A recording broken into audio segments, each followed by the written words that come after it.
Have you ever felt like your kindness was mistaken for weakness? You open your heart, extend a hand, and instead of gratitude, you're met with cold indifference, or worse, outright disrespect. Picture this. You hold the door open, and someone walks through as if you're invisible. You offer your time to help a coworker, and instead of thanks, you get a dismissive sneer. Moments like these make you stop and think, is my kindness the problem? Am I inviting this treatment? But here's the truth. The problem isn't kindness itself. It's blind kindness. Kindness without intention is like giving away gold to those who see it as dirt. Stoic philosophy reminds us that true kindness is not about being a doormat. It's about knowing your worth while extending generosity. As Seneca once said, a gift consists not in what is done or given, but in the intention of the giver. This message isn't about hardening your heart. It's about sharpening your mind. Together, we'll uncover how wisdom and boundaries elevate your kindness into a strength that commands respect. By the end of this, you'll understand how to give without losing yourself, and how to be kind without being underestimated. Stay with me. You'll never look at kindness the same way again. Number 1. When kindness becomes a double-edged sword. Picture this. There's a man named John, a neighbor who embodies kindness. He's the one everyone turns to when they're in a bind. When a friend forgets their keys, John skips dinner to drive across town. When a neighbor's fence breaks, John drops his personal plans to fix it. At first, people thank him warmly, but over time, his kindness stops feeling special. It becomes an expectation. One day, John declines a favor because he's overwhelmed, and instead of understanding, he's met with criticism. He's left wondering, does my kindness even matter? Now think of Sophia. She's the kind of employee every boss dreams of, always saying yes, always staying late, always taking on more. In the beginning, her efforts earn admiration, but as the months roll on, her dedication is taken for granted. The day she declines working overtime to focus on her health, the disappointment in her boss's face says it all. Suddenly, Sophia realizes the painful truth. Kindness without boundaries can feel more like servitude. Kindness, when misused, is like giving someone your umbrella in a storm, only for them to expect it every time it rains. The issue isn't kindness itself. It's what happens when it's given without purpose, self-awareness, or boundaries. As Marcus Aurelius once wrote, "You have power over your mind, not outside events. Realize this, and you will find strength." If your kindness is driven by fear of rejection or a need to please, it becomes your weakness. But when kindness is guided by self-respect and values, it transforms into a force no one can exploit. Maybe you're asking, how do I set boundaries without feeling guilty? The answer lies in understanding that your kindness is a gift, not an obligation. A river doesn't lose its beauty by staying within its banks. It flows stronger and clearer. Kindness works the same way. When you give from a place of confidence, you protect both your dignity and the value of your actions. Here's the lesson. Kindness is not about sacrificing yourself to meet others' needs. It's about offering what you can without losing who you are. When your kindness reflects strength, not dependence, it commands respect. So give generously, but with intention. Because a kindness rooted in self-worth is a kindness no one can diminish. Number 2. Kindness without boundaries is a recipe for chaos. Think of Mark, a devoted father who seems to have endless energy for his family.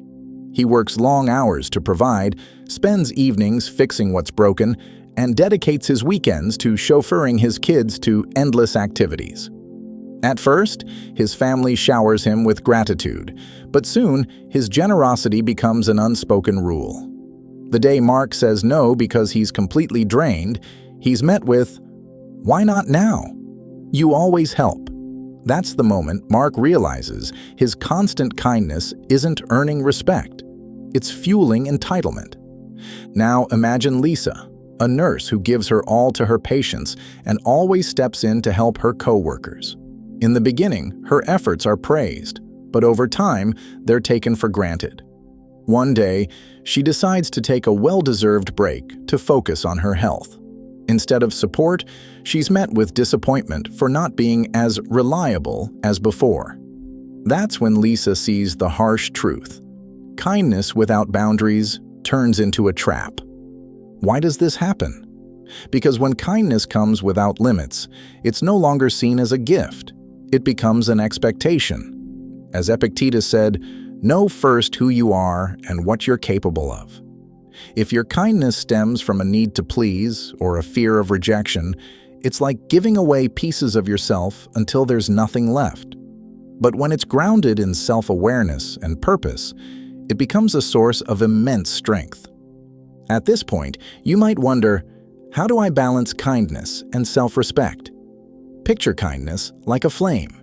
It can light up the dark. But if you let it burn without control, it consumes everything in its path.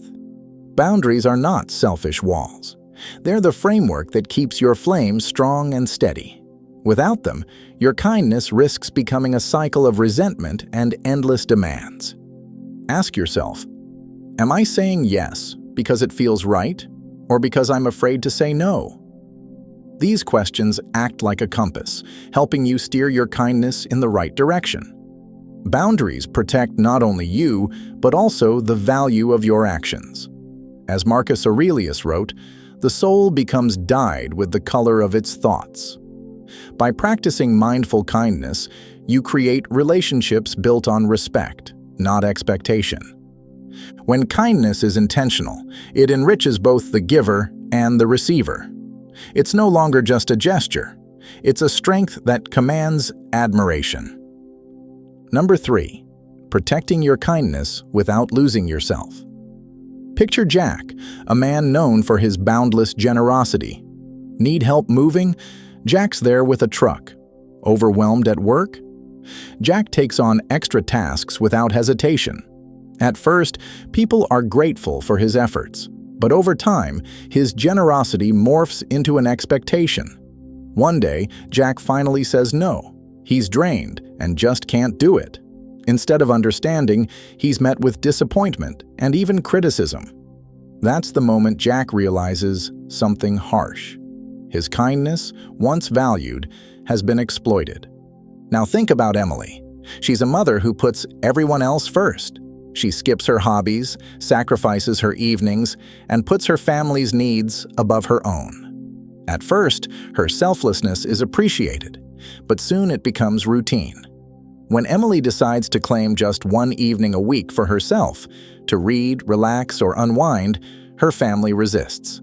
But Emily holds firm, knowing that without boundaries, she'll burn out. She learns the hard truth. Loving yourself is not selfish, it's essential. Both Jack and Emily reflect a common struggle. We're taught to believe that kindness means always saying yes. But when kindness is offered without limits, it stops being a gift and starts feeling like an obligation. As Epictetus wisely observed, no man is free who is not master of himself. Kindness without boundaries isn't freedom. It's a slow surrender of your time, energy, and peace of mind. You might wonder, how do I say no without feeling guilty? Imagine kindness as a garden. If you never prune it, weeds of entitlement and resentment will choke its beauty. Boundaries are the tools that keep your garden flourishing. Saying no isn't rejection. It's a way to ensure that when you do say yes, it comes from a place of strength, not exhaustion. Consider another example. A friend who frequently borrows money but never pays it back. At first, you lend out of kindness, but over time, it feels like exploitation. Setting a firm, respectful boundary might feel uncomfortable, but it forces your friend to confront their behavior. And in doing so, you're protecting your kindness from being drained. Boundaries, when rooted in self-respect, aren't barriers. They're bridges to healthier relationships. Still unsure? Think about this. Does saying yes to everything truly make you kind, or does it make you avoidant of conflict? Marcus Aurelius once wrote, "Waste no more time arguing about what a good man should be. Be one." A good person knows their limits and protects their energy, not out of selfishness, but because they understand their value. The next time you hesitate to set a boundary, ask yourself, is my yes coming from genuine sincerity or from fear of disappointing others? That question alone can be a compass. Boundaries don't diminish your kindness. They refine it. They ensure your kindness remains a reflection of your values, not a reaction to others' demands. And here's the beautiful paradox. When you say no gracefully, you earn more respect than a reluctant yes ever could. People start valuing your time and energy because they see you value it too. As Seneca put it, "He who is brave is free." Saying no is an act of courage, a declaration of self-worth, and a way to preserve the strength of your kindness. Kindness isn't about losing yourself to serve others. It's about showing up for others while staying true to yourself. When paired with wisdom and boundaries, kindness transforms from a simple gesture to an act of strength. So the next time you feel guilt creeping in, remember this. Protecting your kindness is not selfish. It's how you keep it alive. And that balance, it's what makes kindness a force no one can take for granted. Number 4, protecting your worth while staying true to yourself.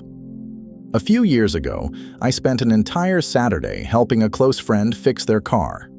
They were going through a rough financial time, and I wanted to ease their burden. At first, their gratitude was overwhelming. They brought me coffee and pastries as a thank you. But just a few weeks later, the car had another issue, and this time, the call felt different. It wasn't a request, it was an expectation. Their tone suggested that my effort wasn't a favor anymore. It was now a given. That moment hit hard. I realized that unchecked kindness doesn't just wear you down, it dilutes its own value. Think about it. If you give without boundaries, your generosity becomes invisible. Like a never-ending stream, people stop noticing its flow.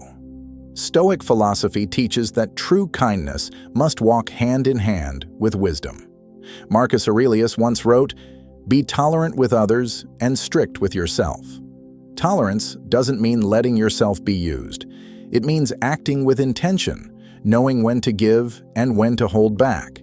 Consider Josh, a colleague of mine who could never say no. If someone needed help, he'd step in, even at the cost of his own workload. At first, everyone praised his selflessness, but soon his willingness turned into expectation. His plate was always overflowing, and the resentment grew until he finally set boundaries. Surprisingly, the moment Josh started saying no, people respected him more. Why? Because boundaries don't push people away. They teach them to value your time and energy. You might ask, but doesn't saying no make me selfish? Let me answer with a metaphor. Imagine your kindness is like a well.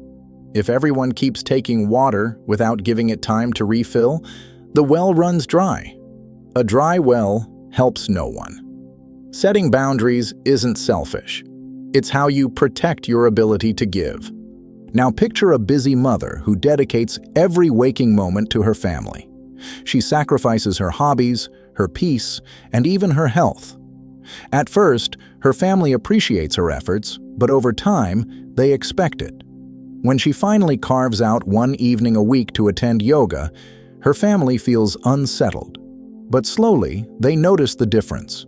She's more energized, more present, and they begin to understand the importance of balance. Her act of setting boundaries didn't diminish her love, it amplified it. So how do you know when to say yes and when to say no? Start by asking yourself, am I doing this because I want to, or because I'm afraid of letting someone down? If your kindness feels forced, it's not kindness, it's pressure. And as Epictetus said, if you wish to improve, be content to be thought foolish and stupid. Sometimes, standing firm in your boundaries may feel uncomfortable, but it's the only way to protect your self-worth. Kindness isn't self-sacrifice. It's a choice. It's not about giving everything away, but offering what you can with sincerity and balance. When you act from a place of strength and self-awareness, your kindness becomes more than a gesture. It becomes a reflection of your values. The next time someone asks for your help, pause. Take a breath and ask yourself, does this align with the way I want to live my life? If the answer is yes, give freely. If it's no, don't be afraid to say so. True kindness isn't about saying yes to everyone. It's about staying true to yourself. And in doing so, you turn your kindness into a force that not only enriches others, but also keeps you who. Number 5. The quiet power that no one can take away. Kindness is a gift, but sometimes it feels more like a gamble. You give, you care, and yet instead of gratitude, you're met with indifference, or worse, exploitation. Picture this: a coworker you helped tirelessly, staying late and sacrificing your own time, only for them to take credit for the success of your shared project. The sting of betrayal is sharp, but here's the truth. Stoic philosophy offers: kindness isn't about their reaction, it's about your integrity. Marcus Aurelius said it best: waste no more time arguing about what a good man should be. Be one. Kindness rooted in inner strength doesn't crumble under the weight of others' ingratitude. Imagine it as a flame, steady, warm, and bright. Winds of neglect or dismissal might blow, but a flame grounded in conviction cannot be extinguished. It exists not for approval, but because you've chosen to be a person of principle. Think about the mother who cooks and cleans for her family every day.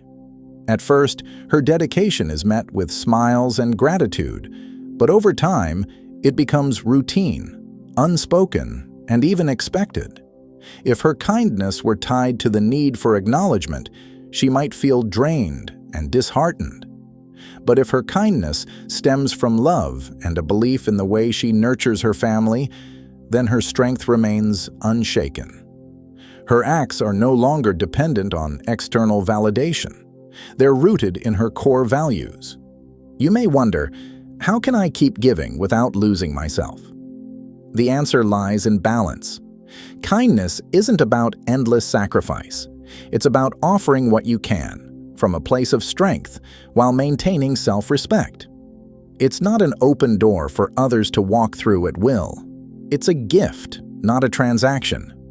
Seneca once said, "Wherever there is a human being, there is an opportunity for kindness." But he didn't mean kindness without thought or limits. Boundaries make kindness meaningful, just as the banks of a river guide its flow, turning it into a powerful force instead of a scattered stream. Kindness with boundaries doesn't weaken relationships, it strengthens them. Without boundaries, kindness can become misunderstood as weakness, or worse, an invitation for exploitation. Ask yourself, am I giving because it aligns with my values, or because I fear disappointing others? If your kindness comes from fear or obligation, it becomes fragile, like a thread ready to snap. But when it comes from inner conviction, it transforms into an unshakable foundation for your life. Let's explore another example. Imagine a close friend who frequently asks for favors, rides, money, help with projects. At first you say yes gladly, believing in their need. But over time it becomes clear they've started to expect your help rather than appreciate it. Saying no in this situation might feel uncomfortable, even risky. But that no isn't a rejection.